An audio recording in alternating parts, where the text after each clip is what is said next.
বন্ধুরা, আশা করছি তোমরা সকলে খুব ভালো আছো। এদিকে সকাল সকাল আবার আমার কাজে শুরু হয়ে গেছে।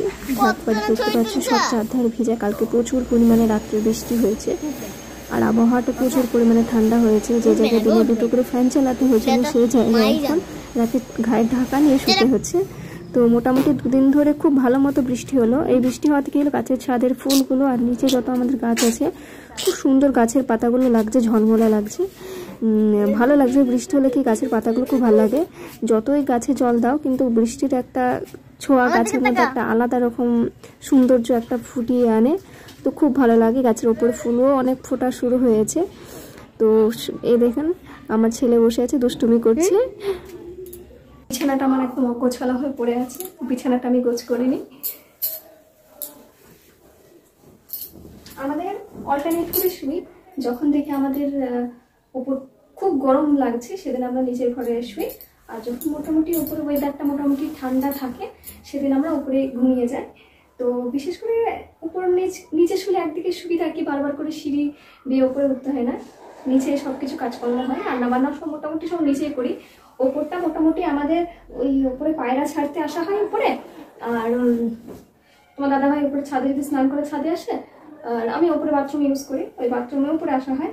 তো মোটামুটি ধরো আমাদের ইউজ দুটোই হয়, ওপরেও হয় নিচেও হয়। তো নিচের গরম চোখে ওঠা নামাটা করতে ভালো লাগে না। প্রথম ফার্স্টে যখন আমি এই বাড়িতে বিয়ে হয়ে আসি তখন আমার ওপর নিচ করতে খুব অসুবিধা হতো। পায়ে এত পরিমাণে ব্যথা করতো কি বলতো, অত সিঁড়ি দিয়ে ওঠা নামা, তারপরে 3 তলায় ঠাকুর ঘরে পুজো দিয়ে ওঠা নামা, প্রচুর সমস্যা হতো।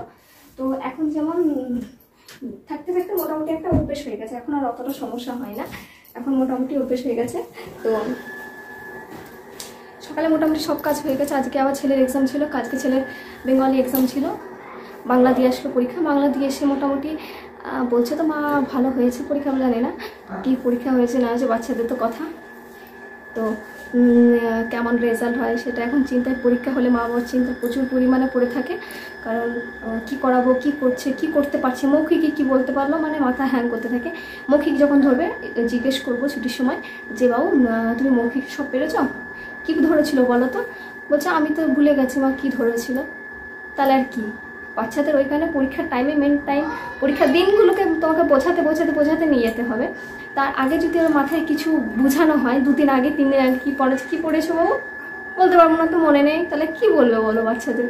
তো বাচ্চাদের এখন ছোট, নিচের থেকে যতদিন না দায়িত্ব একটা শুরু হবে ততদিন বাচ্চাদের পিছনে বকে লাভ নেই। তো যতটা গাইড করার করতে হবে, সব মা বাবার কর্তব্য, বকতেও হবে, কখনো মারতেও হবে। তো সব কিছুই মিলে বাচ্চারা টুকটাক এখন দুষ্টুমি করবে। ওদের নির্দিষ্ট যখন নিজেদের বয়স আসবে তখন নিজেরাই জানবে যে আমাদের পড়াটা আমাদের জন্য কতটা গুরুত্বপূর্ণ, কিভাবে পড়বো, কোন টাইমটা পড়তে বসা আমাদের দরকার, সেগুলো তাদের সময় আসলে তারা নিজেরাই বুঝে যাবে। এবার মা বাবার কর্তব্য যতটুকুনি বোঝানোর যে না বাবা এই টাইমটা বসো, এই টাইমটা পড়া করো, বইটা খোলো, লেখো। তো যখন নিজে বুঝতে শিখবে তখন আর আমাদের এই কথাগুলো বলতে লাগবে না। ওর টাইমে ঠিক নিজেই করে নিবে। আবার হয়তো কখনো যখন মাথায় এত পড়ার প্রেশার পড়বে তখন হয়তো দেখা যাবে মাঝরাতে 12টার দিকেও বই নিয়ে পড়া করছে। তো সেই হেডেকটা যতদিন না পড়ছে ততদিন মা বাবার শান্তি নেই।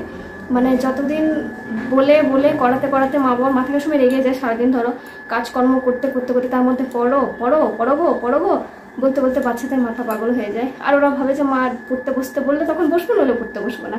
এই তো বাচ্চাদের। তো এই নিয়ে মোটামুটি চলছে। তো মোটামুটি 2 দিন একটু বৃষ্টিটা হয়েছে, ওয়েদারটা ভালো আছে, প্রচুর পরিমাণে গরম পড়েছিল। তো উপরে গাছগুলো প্রচুর পরিমাণে কেমন হয়ে যাচ্ছিলো, ফুল ঠিক মতো ফুটছিল না। তো বৃষ্টির জলটা পড়ে গাছগুলো খুব সুন্দর লাগছে। আর মোটামুটি গাছে অনেক রকম ফুল ফোটা শুরু হয়েছে, ভালো লাগছে। ফুল টুল ফুটলে ভালো লাগে, বেশ উপরে গিয়ে দেখতে খুব ভালো লাগে। তারপরে আমাদের আবার ছাদে এখন জুঁই ফুলগুলো ফুটেছে, তো খুব সুন্দর গন্ধ বেড়েছে, ভালো লাগছে। বেলি ফুলও ফুটেছে, তো বেশ সুন্দর লাগছে। ওই ফুলগুলো তুলি না, বেলি ফুলগুলো বিশেষ করে ফুটলে আমি তুলি না, গাছেই থাকলে কি হয় আমাদের গন্ধটা ছাদে খুব সুন্দর গন্ধ, সন্ধ্যাবেলার দিকে বা রাতে গিয়ে যদি কখনো একটু। ফ্রেন্ডস, আমার ভিডিও তোমাদের কেমন লাগছে জানিও। আর আমার চ্যানেলটাকে তোমরা যদি এখনও সাবস্ক্রাইব না করে থাকো তো আমার চ্যানেলটাকে তোমরা সাবস্ক্রাইব করে দিও, কেমন লাগছে জানিও, কমেন্ট করে জানিও। তো তোমরা যদি এইভাবে পাশে থাকো তাহলে আশা করছি অনেকটা এগিয়ে যাব। তো তোমাদের সাপোর্টের এখন খুব দরকার, কারণ এখন মোটামুটি সবাই তো চেনে না, আমি কেবল নতুন নতুন ইউটিউব চ্যানেল খুলেছি।